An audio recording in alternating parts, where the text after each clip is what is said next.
I don't blame people. You were born into a system, could make an argument it's 100 years old plus of manipulating food for a greater profit, that you were born into it.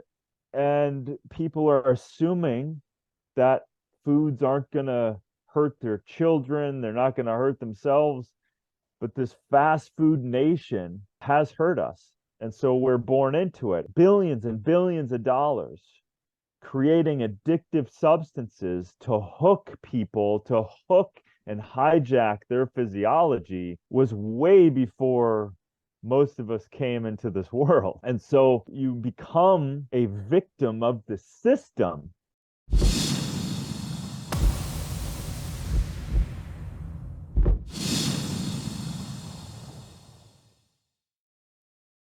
My guest on the Freedom Pack podcast today, Darin Olien. You may know him as the co-host of Emmy Award-winning Down to Earth with Zac Efron. You may know him from his New York Times best-selling book, Super Life, and most recently, his new book, Fatal Conveniences.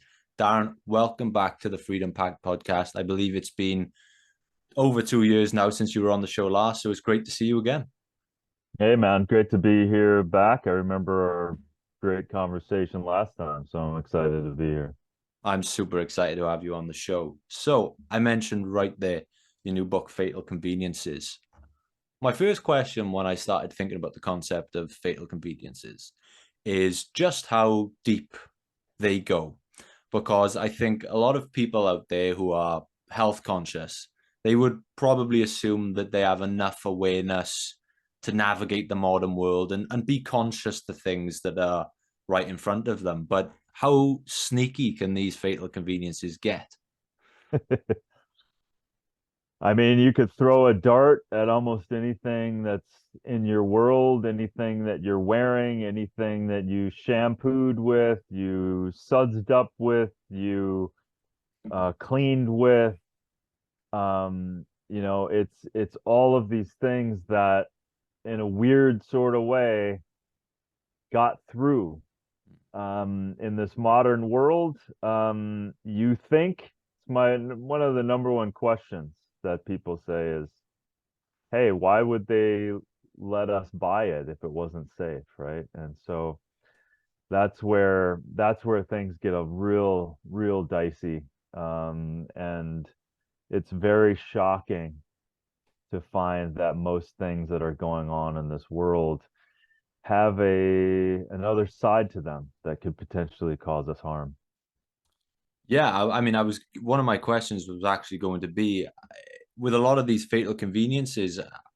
What shocks me is, as you mentioned there, how they slip through the net because they should be, or I'd imagine, or people would like to think there's a rigorous testing, regulations done, and that the people responsible surely would be liable for certain things. So the fact that they would let these things slip through the net is quite an amazement.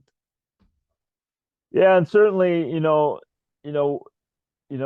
something I'm not proud of here in the United States, they allow formulations of, ultra processed food. They allow endocrine disruptors, trans fats, emulsifiers, parabens, phthalates. They allow certain things here that's sold to people here more than even Europe and the European Union and they're abroad. So there is some better regulations, but no one's doing it right. It can be better in Europe, but in the United States, it's pretty bad. And these, call it three-letter, four-letter organizations from our FDA, USDA, NIH, FCC, all of this stuff that when you really look at it, and you start to realize, oh, they may know about it, but they haven't even regulated much of anything. So that's the shocking feature. I've even read articles where coming from off of some of these sites talking about some of the harms, and yet it seems as though they don't even regulate that which you think they're regulating. So so yeah, that's the challenge. And to come to full circle to realize like, oh, just because I can buy it, there's no omnipresent, overarching, you know, safety gods that have allowed this to go through the rigors of testing before you would be able to buy that for your child, for your pets, for you, for to clean yourself and personal care, to put beauty products on, all of this stuff and so much more, unfortunately has some negative side effects. Well, something you mentioned there, I recently went on a trip to the US. I've never been before. And when I went there, it kind of came as a bit of a shock to me how different things are there.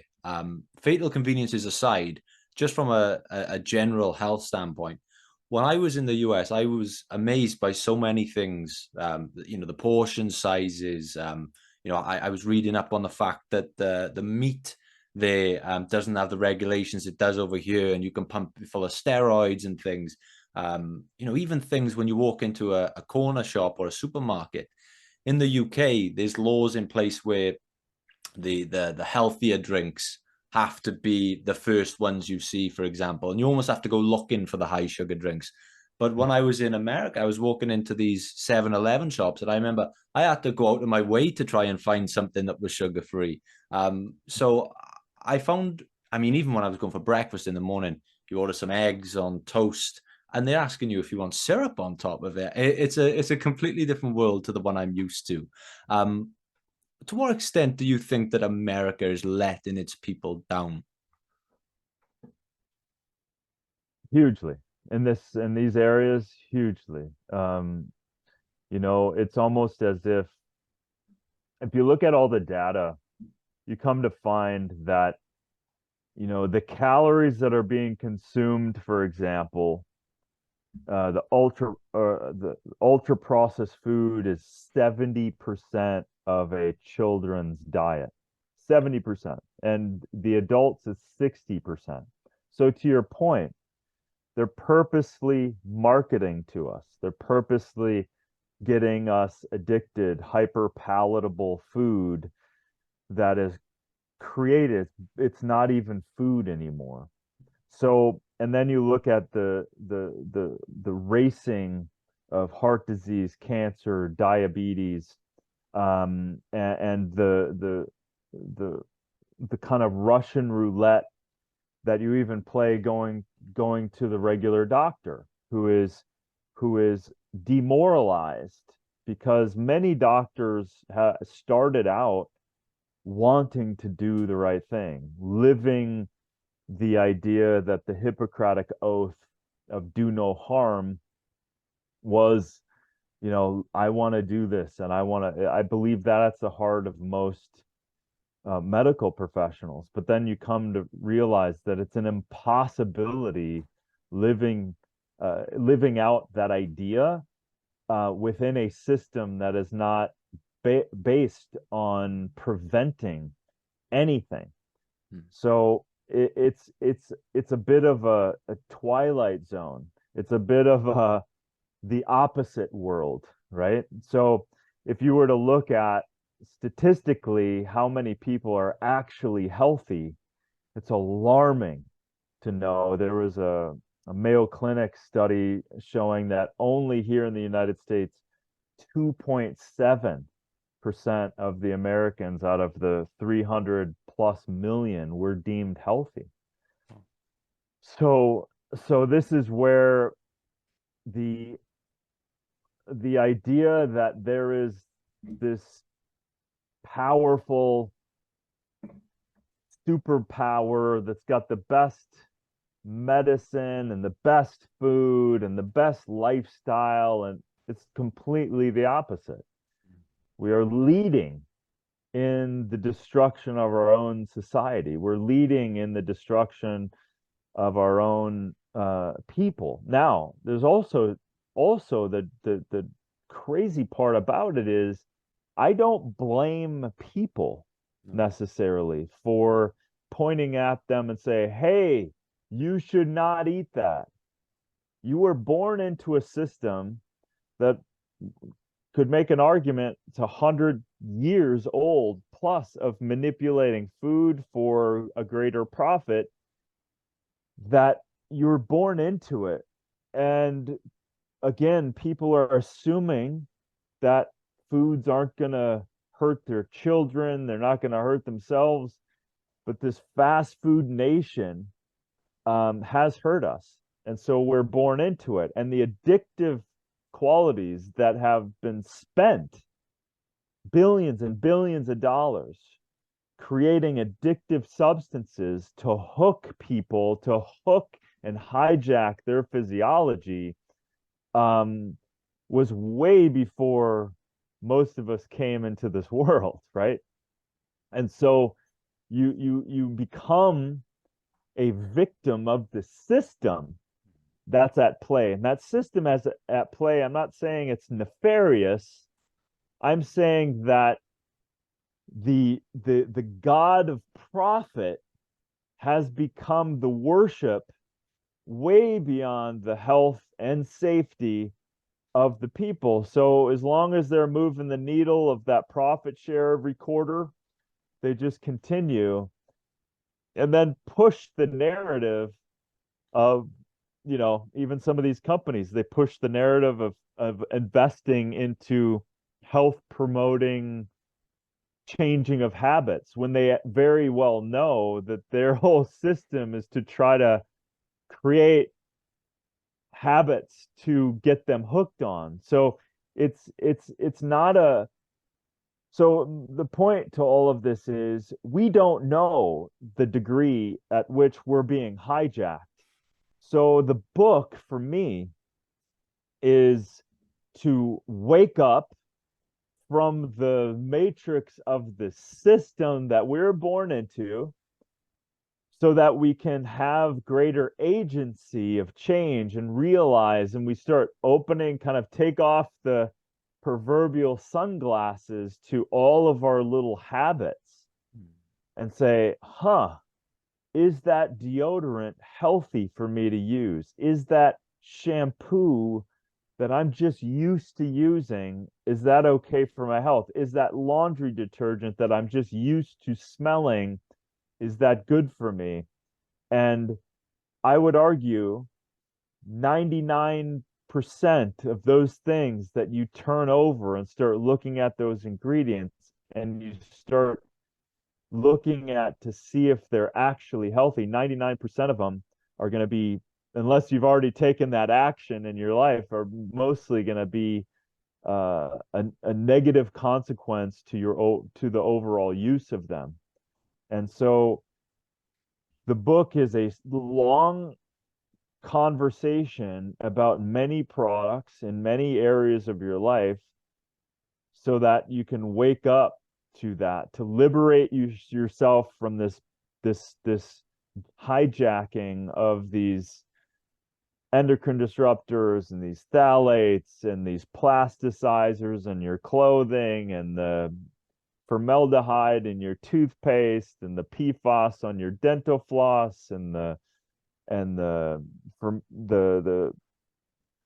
petroleum that is leaching into your food, the PFAS into your food, all of these things, especially when you add them up over time, is very detrimental. And not one necessarily is a smoking gun causing the cancer, causing the diabetes, causing heart disease.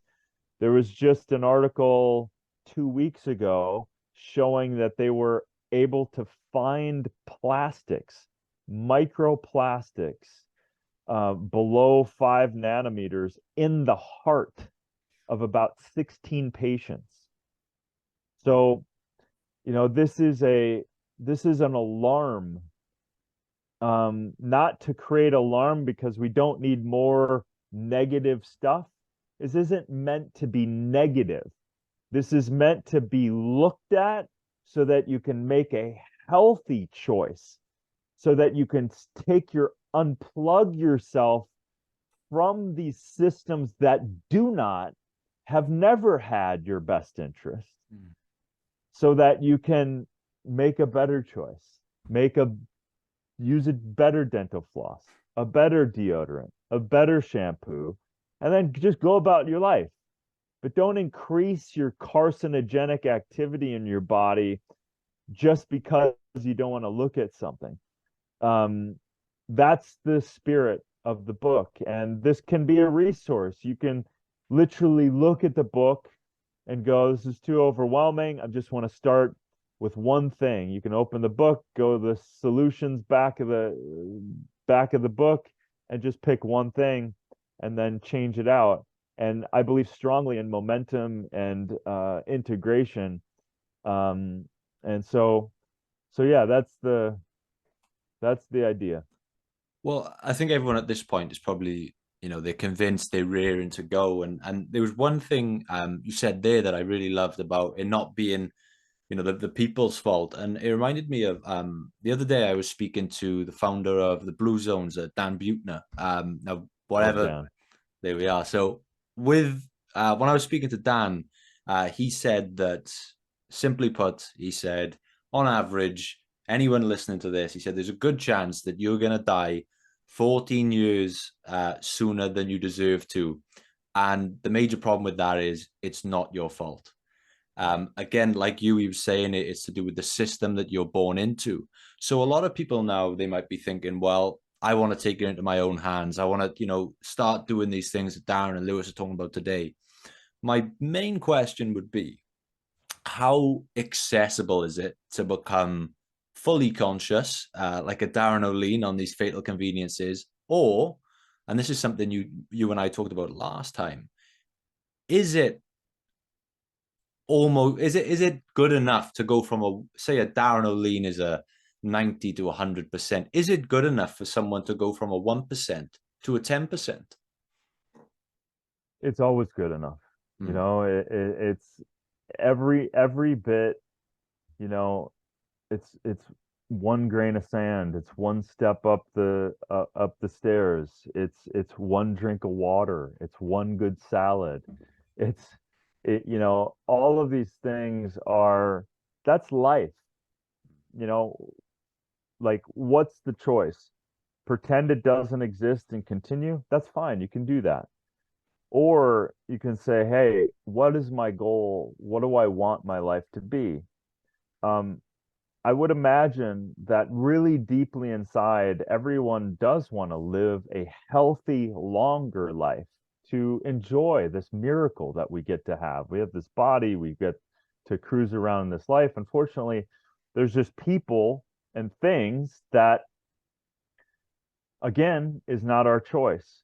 So I strongly believe every choice is in this moment. Like that's it. That's all we have. So when you're at at the next restaurant, or you wake up tomorrow morning, you have a choice to drink some fresh water, filtered water. But now from this conversation, you go, oh wow, okay, 50% of the US population is getting exposed to PFAS, not to mention pesticides, herbicides, all of that stuff. Wow. Okay, start with filtering my water, right? Start with clearing out that water, add some electrolytes back in. Boom, you just saved yourself toxic exposure like crazy. Unfortunately, that's what's happening. So if you just took one of those things and now you've added that up towards your path, towards what you truly want. I don't want people to obsess over all of these things, to get overwhelmed. Overwhelm is a lie. Overwhelm is letting your brain kick on through and past the moment, and then you overwhelm yourself because you're not here. What we can do here is learn, take a step, and continue to go. And so that's what this is all about. You, I didn't show up at 100. I showed up just like everyone else. I didn't know about any of this stuff. And then you take the journey. If you take the journey, just like exercise, are you done exercising if you exercised yesterday? No, it's life. You have to continue. You have to continue in that, or you can choose not to and sit on the couch and you kind of know where that's going to take you. So all of these things are, I believe, even these small choices are infinitely powerful, right? Because it's it's knowledge followed with action creates an integration through that discipline. And that is self-affirming, that is confident building, and also then you can share it. So anything that people are hearing on this podcast today, you can go, wow, I didn't know about that. And then you share the podcast, share that information. Well, long before this book came out, as I mentioned at the top, I've always been a big fan of your work. I listened to the Darin Olien podcast, Darin Olien show, and your Fatal Conveniences episodes back then. And I remember almost every week, every 2 weeks, seeing these new Fatal Conveniences pop up, and they were things that I never, ever, ever even thought about. It could be something like AstroTurf, and with a lot of the sport I do and the people I work with, I spend a lot of time around things like AstroTurf, and these things they were really alarming to me because you would never ever even consider looking into them before someone presents you with that information. And so, just for the people listening now, obviously I am not as far as down the scale as Darin Olien, but I like to think I'm somewhat conscious to these things. Right now, I'm sat here. I've got a laptop in front of me, a microphone, two big LED lights, a camera. I've got some wired earphones in. I've got a ceramic mug. I'm sat on a fabric chair. How many fatal conveniences do you think that I'm subject to right now? Yeah, well, anyone can relate to. It's like, okay, the first thing you do, what are you drinking? Was it filtered? Is it a tea? Is it something like that? And then looking at that, where did the product, where did the tea, hell, the tea bags themselves uh largely have plastic weaving so they don't rip, right? So if you're having a tea, you want to start scrutinizing the tea bag that they're using because you literally can potentially be soaking plastic as well as just wanting it. And then you go, okay, the t-shirts, the underwear that I'm using, that's that's on your skin, especially the genitals and the soft tissue can absorb a lot of those materials and you've got formaldehydes, you've got plastics, you have plasticizers, you got elastane, all of these things. So you want to wear natural fibers as much as possible. Most things are weaved in these plastics. Mm. And then you're plugged in, which is great. I'm a big fan of plugging back in the EMFs around earbuds. I mean, you probably have a Wi-Fi on too. So Mm. the incredible studies that have been happening, there's hundreds and hundreds of studies out on the dangers of Wi-Fi, uh, 5 5G, and more studies need to be done on earbuds, but the signal of the earbud is just a lower level than a cell phone, meaning it's not the strength isn't as strong, but it's in your head. The problem with EMFs is proximity.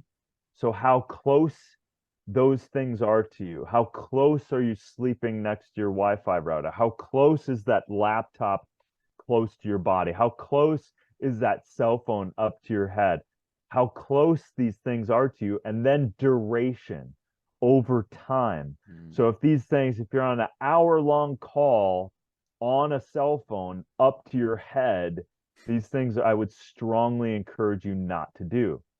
So then you're going, well, what the hell should I do? If you're in a place where you can, put on speakerphone or plug back in, right? I have air tubes. There's literally won't even let the EMFs even travel through the wire.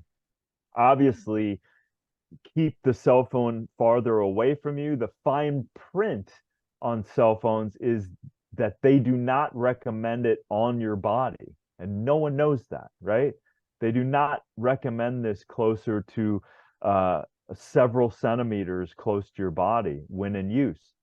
So turn that on or turn that on airport mode when it's on your body.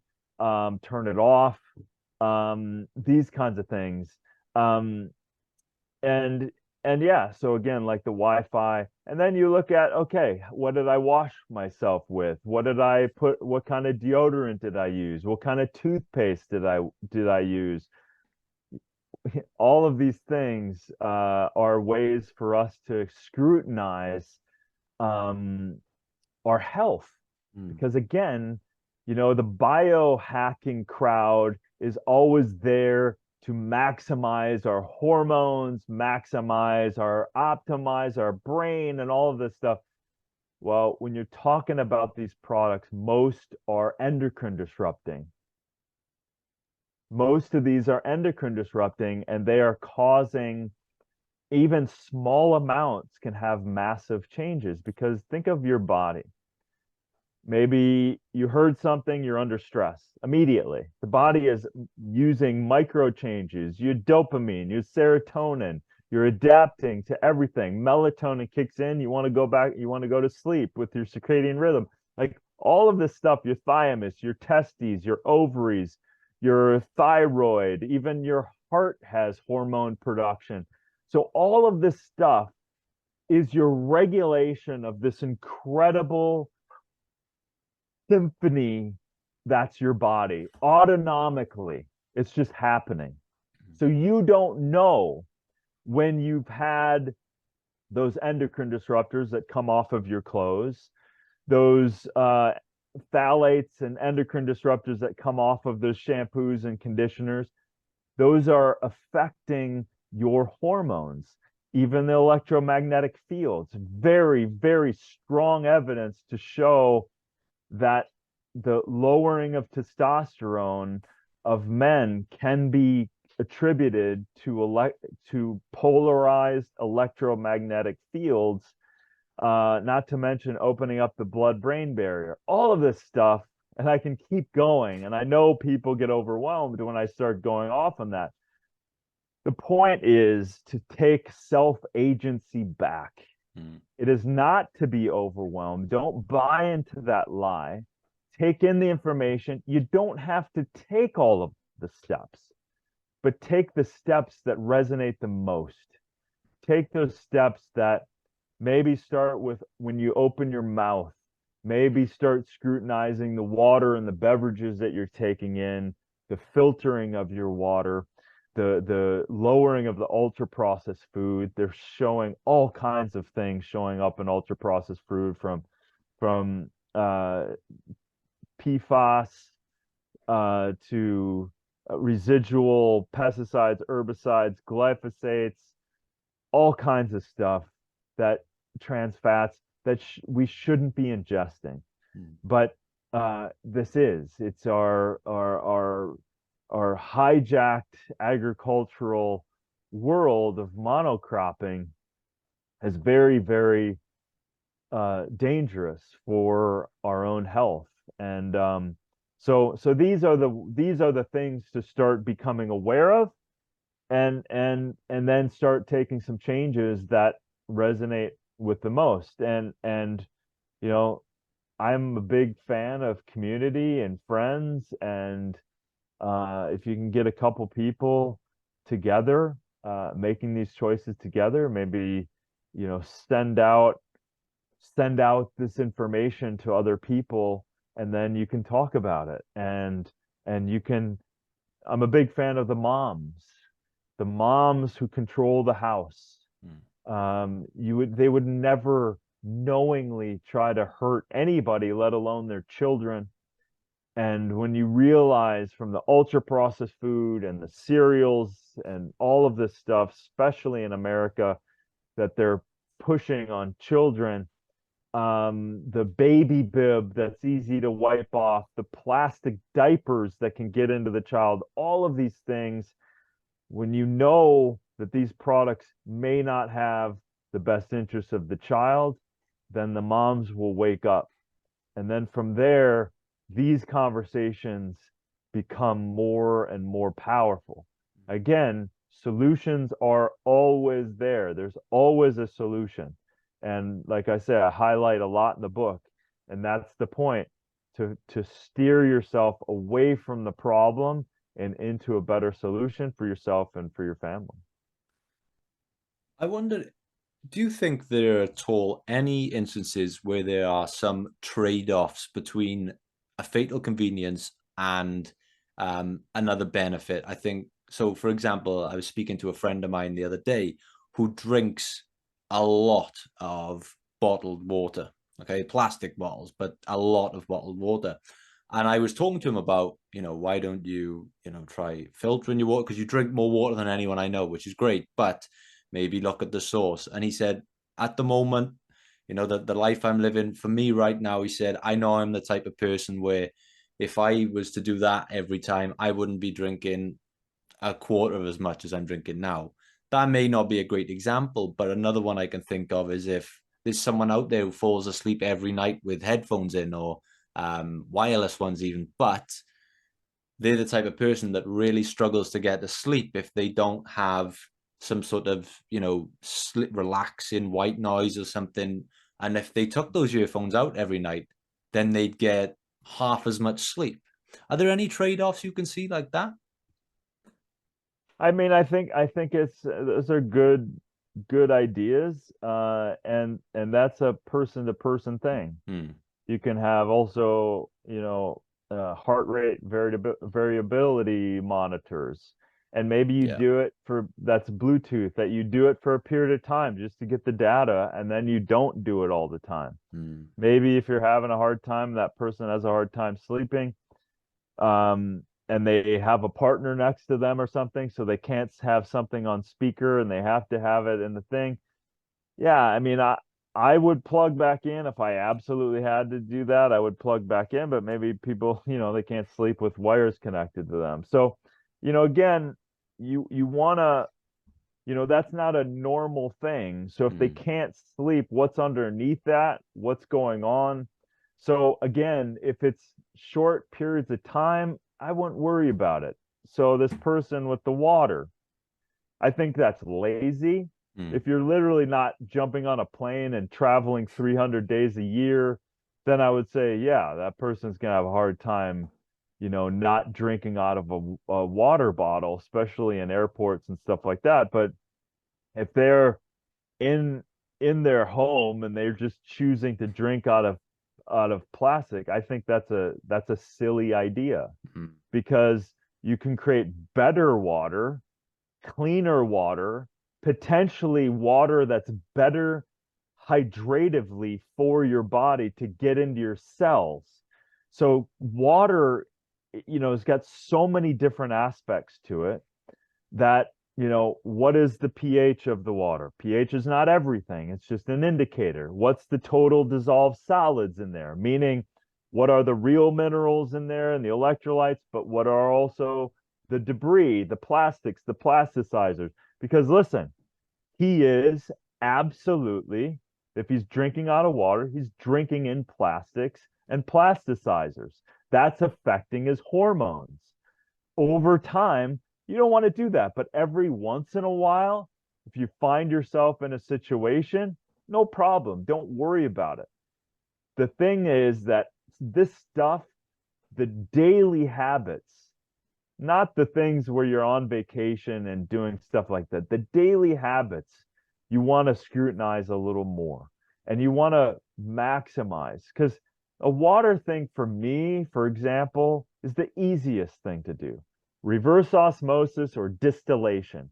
And you can do that and create clean, clear water cheaply, easily, add your electrolytes back in, and then your body can receive that water better than any weird plastic bottle that you're getting that from. So, that's the way I would approach it. What are you doing every day that is hurting your health or helping your health? And the only way to really know that is to learn and to go, huh, what kind of, this is natural wool, my t-shirt that I have on, natural wool that I got in Australia. I happened to see where the sheep were. I could see that they were taken care of nicely. They're roaming. They weren't abused. They weren't like so. Like I wear this shirt, and it has a deeper meaning. And I have 100% organic pants, cotton pants, and stuff like that. I care also about these things more than like a fast fashion that I have no connection to, that has detrimental pesticides and herbicides and up to 8 to 9,000 chemicals that it takes, and that's not even a joke, that it takes to create like this example of a t-shirt, these kind of things. So the point is that this is a hell of an opportunity to unplug from the delusion so that you can maximize any one of the biohacker, or you're curious and listening to that. The other side of biohacking is cleaning up your life, cleaning up these fatal conveniences, because you will maximize hormones, you will maximize your physiology, and you will maximize your energy, all of that, if you avoid, as much as you're trying to take the perfect supplement and everything else, you have to learn to avoid the modern world. Like I said, like I talk about endlessly in the book, you have to learn to avoid those negative things, because that alone will turn on your testosterone and regulate estrogen, will turn on detoxification pathways, will turn on your body's ability to regulate itself, will turn on your body's ability to go to sleep. Hell, you could be exposed to an endocrine disruptor, and then you're the same person putting in headphones trying to sleep, but you're being exposed to things that are throwing off your entire regulation body, right? So again, you have to work on your foundation before you go to trying to go to someone to give you that perfect supplement or that perfect diet. My idea here is that do all those things, but you also have to learn and see what's lurking around, because unfortunately, like we started, these regulatory bodies are failing, and they're failing us miserably. And I don't mean that to be dramatic, but I am meaning it to be dramatic, because this is our life.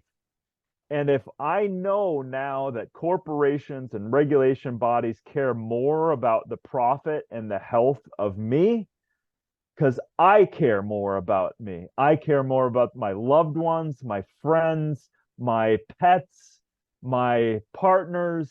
Like, I care more about them than some far off entities just creating stuff, right? Plus, in the book, I found and vetted a bunch of companies that are doing infinitely better. So there's also this other side that you can take this knowledge and you can vote with your dollars. You can say, hey, number one, I can do a DIY laundry soap or cleaning product or deodorant. You can do that and it's cheaper. And if you have the means, you can say, I'm gonna pay for this product that is healthier for me. And so you're doing two things.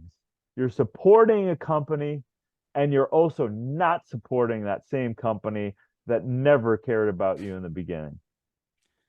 I really love that idea there of we're all so obsessed with looking to add something to our diet, add something to our lifestyle, but it can be even easier to just take something away. Totally. Yeah. It's like, why not make up, instead of that sugary oats that you can get for the instant oats, just get the real stuff, soak them overnight, gets rid of all of the anti-nutrients, put the fruit in it, and the next morning they're organic. There's no residue of pesticide. And then you're just making a healthy breakfast, and you just eliminated sugar, You eliminated pesticides and herbicides residue. You didn't buy from these big Nestle's and everything else. And then you supported a farmer that took more time, more energy, because that farmer also wanted to do the right thing. And we really need to support the farmer doing the right thing, because the farmers now are also strangled by the chemical agriculture, which is a whole nother conversation. But this is the power in numbers. It's the power in you and I having the conversation, and also all of your audience listening to this. They'll walk away with something that they haven't heard. They'll walk away with, wow, I didn't realize that on average people are consuming 200 microplastics, 200,000 grams every year of plastics. And where are those coming from? They're coming from containers and the plastic water bottles and the takeaways and all of this stuff that we're exposed to, that all these companies, they're just containing their products. It's leaching into their stuff and into their food. We're consuming it, and no one's responsible for it. So that's not okay. It's not okay for me. This was a hard book to create. There was over 15 plus researchers, and I felt the duty to put this stuff out there. We mentioned water there, and I often refer people to a real masterclass of a podcast you did once with Rich Roll, all about water. So for everyone listening right now, because I think a lot of people are really interested in this topic, because as we mentioned there about bottled water, a lot of people turn to tap water, but I have a friend who refuses to drink tap water when he comes around my house, because he's telling me about what's coming out of the pipes and the taps. And I have another friend who's obsessed with his water filter sort of regimen. So for everyone listening now, in your best opinion, what is the best way, step by step, to filter your water and have the cleanest water possible? Yeah, I think it's easy. I mean, the caveat is it's a hell of a convenience for us to be able to turn on our tap and have access to clean water. I think the water filtration systems and municipalities have done a great job to allow that there, but they lack the sophistication to filter out everything. So the pharmaceutical drugs, the many pharmaceuticals, the insecticides, pesticides, herbicides, larvicides, PFAS, all of that stuff, and a whole lot more is still getting through. And then there's interactions within the chlorine that they're putting in so that it shows up safe to you. So you won't die of dysentery or typhoid anymore, right? So at least they eliminated the severe bacteria. But what happens is the chlorine itself creates hexanes and a lot of other interactions with inorganic materials that are heading through your pipes. Those pipes aren't clean anymore. Bacteria grows with water and stagnant water, and like there's no way to have clean water coming out of a tap. It's impossible. Clean enough so it doesn't kill you immediately, but it's clean enough. So that said, easy thing is distillation. So distilling water is creating a phase change.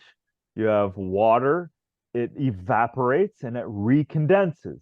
So it doesn't allow for the total dissolved solids, which is a classification of everything I said and a whole lot more that's in the water.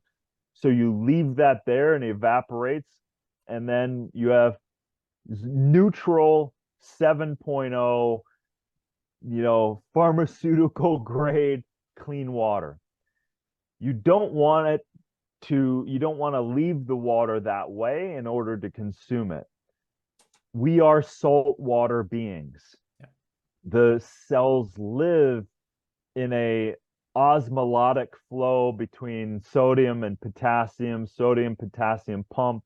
The electrolytes are necessary for the battery action of what goes in and out of the cell.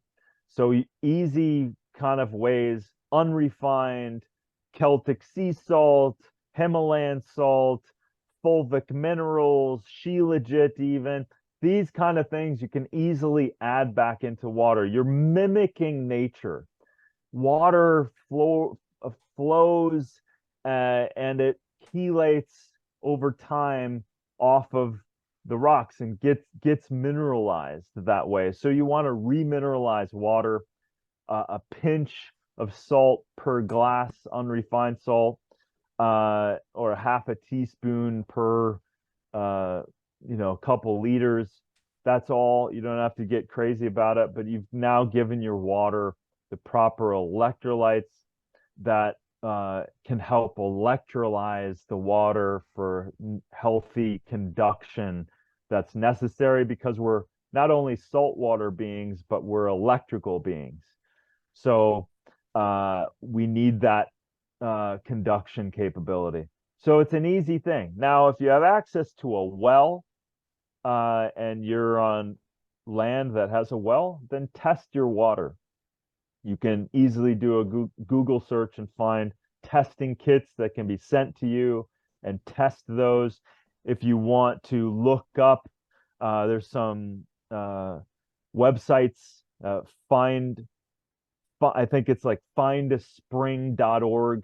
You can look throughout the world and there might be a spring near you and it might be tested. So you could find a spring and you could take a glass 5-gallon jug and you could get living water that way. Amazing, right? I lived in Colorado next to living water, and that's all I drank for several years. Now I don't have that, so I reverse osmosis, add my electrolytes back in, get a glass container, and then boom, you've now saved yourself money. You've created powerful water for yourself. You can even activate it, and the cells like to organize. There's a great book that Dr. Gerald Pollack called The Fourth Phase of Water, where they really saw the structured aspect of water as it interacts with cells, and they realized that this is a much bigger conversation, but there's an organizing power that happens in nature with water on a molecular level. You can structure your water too. You can put that glass bottle, you can put it outside. The sun photons are hitting that, will help to organize that water. I have a scalar photon laser that I run over my water. I also have a vortexer that mimics nature and creates the natural turbulent aspect, increases the oxygen saturation as well. But that's a whole nother thing, right? So, but start with the basics. Water is definitely life. So if you breathe, drink water, and eat living foods, and then start eliminating the fatal conveniences in your life, you are going to be a superhero. And that's what we want. We need superheroes in life to combat the nefarious people doing stuff that don't have our best interest. Amazing. I have two final questions for you before I let you go. The first one, I mentioned at the top, you are the co-host of the Emmy Award-winning Down to Earth with Zac Efron, an absolutely amazing Netflix series. I encourage everyone who hasn't already to go check it out. My question on this one is, for someone like Zac Efron, who's come from a world that's very materialistic, it's very fast-paced, a lot of stuff, I imagine, is done for you. You probably don't see the process yourself a lot of the time. Through your journey with Zac and creating this show and the friendship you have, how have you seen him? Have you seen a change in him in terms of his consciousness and his approach to what goes in his body, the things he uses? How far along that consciousness scale is Zac? Well, I mean, it's it's hard to necessarily answer for him necessarily, but it started from the beginning because I yes, it's true. I mean, from a celebrity point of view, especially since he's been thrust into celebrity since he was 15. The beautiful thing about Zach is he is this sweet person, and I saw that right away. And that's where I connected. I didn't connect with him as a celebrity. I connected to him as Zach, who was interested in something. And that something was health and the environment and everything else. We had this friendship came out of that. And so I saw the love that he cared about. And when I had written out kind of the skeleton of the show, and then he was able to bring it in, and we created the show more towards what I was envisioning. Um, I just saw someone that is like all of us. It's someone that when you strip everything away, there's we all want connection. We all want to do good. We all want to be better, and we all have struggles because it's like, no one's freaking perfect, but you're learning along the way. The great thing about the show is there was a natural learning aspect to it. And even I think you can, just by watching the show, you can see Zach's face, and you can see him experiencing some of this stuff for the first time. So I think that it has a lasting impression. And I again, we all have that space in us, and he was no different. It's he Every celebrity that I have met or meet, uh they'll either care about it or they won't. And it's like, if they don't care about certain things, then that's fine. They're on their own path. But I really believe that when you strip it all away, we're all the same, and we really do want the same. We all want to be happy. And if we can get beyond ourselves, myself included, and and take care of course, those needs, and then the best expression, I think, is expressing something that I care about, and that same thing can also benefit other people. That's the way I try to view everything. Everything I do, it's it's not only for me, sometimes it's also for how else can I maybe show someone something or bring attention to something. And so my life kind of continues to come off of the show in kind of that same vein. How can we? And I'm developing some new stuff and new shows and new content based in around a lot of that stuff too. Very exciting. Well, the last question I have for you, and I think that when I look at someone who's putting out a lot of messaging on a topic, I really like to know where that comes from. And for me, if I can find that there is a backstory there, a genuine connection to the topic, I am far more likely to put trust in that person. And one of the most compelling part of your work and your story for me is the experience that your dad had working with a nuclear bomb, and the problems that developed with his thyroid and his immune system, and the position that put you in is a really compelling story, because it's not as if you've stumbled onto this topic and it's all brand new to you. It came from a genuine problem, and I think if people out there heard about this, then it's really going to hit home. So I would love to be able to ask you just to maybe recount that for our audience, and how you came to land in this world of fatal conveniences. Yeah, thank you. Yeah, my father in the 90s, when I was in university, my dad uh, basically called me up one day. I said, "Hey, if you're going to come home this weekend, you have to wear these non-toxic products." And I was like, "What are you talking about?" He goes, I've discovered that I have a condition called multiple chemical sensitivity. So anything coming off t-shirts and shampoos and conditioners and perfumes and lotions and everything else, like, what the hell? And of course, it was hard to believe at first, but then my father was a professor, so he started, finding the research and making tapes, and I learned along the way. And so I started using these things, these non-toxic products myself, and I started feeling better. And to summarize all that, even though my father was suffering, he couldn't function. He had to retire.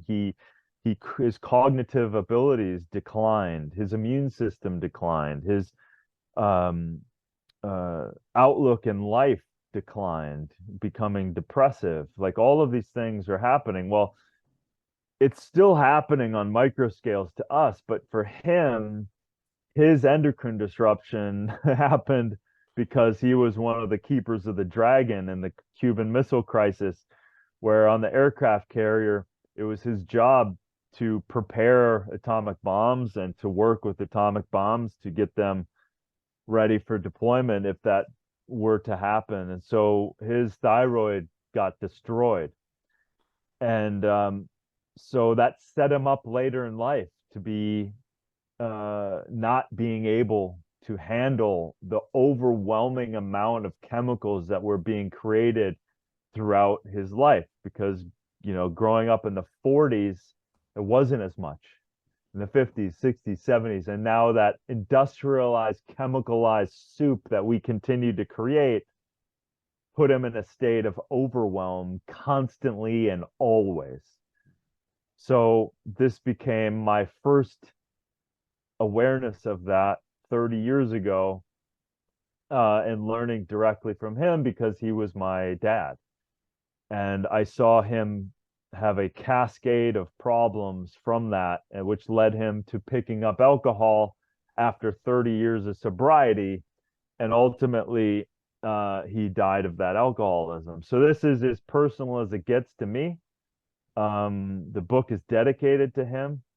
And underneath the core, I saw my dad suffer unnecessarily, and that's what I want to continue in other people. I don't want them to suffer unnecessarily. Now, they may not know they're suffering. They may think that, well, this is just the way I feel. I don't have any energy sometimes. I have a headache sometimes. Whatever it is, that these 60 to 80,000 chemicals that have been created, and most of them never tested for safety on humans, are all in our world. And even though you're not feeling them, they are still affecting you. So that's at the core, so that we can change this, you and me and the people listening, but ultimately push so that we can eliminate these harmful chemicals in our society. Well, I hope everyone watching and listening today comes away with something today. And, if you're not going to go 100% in, I encourage everyone to pick up a copy of the book. Like Darin said, go to the back, just find one solution, make one change today, try and, ingrain that in as a habit and build on from there. So with that in mind, Darin, where can these guys find this book we've been talking about today? Yeah, so basically anywhere where you love to buy books, you can check out more information at darinolien.com, and then Darin Olien on all social media, the Darin Olien Show, constantly talking about this stuff and ways to change it. Amazing. I'll make sure all that's linked in the description below. Darin, thank you so much for joining me for a second time on the podcast. Thank you, brother. Appreciate it.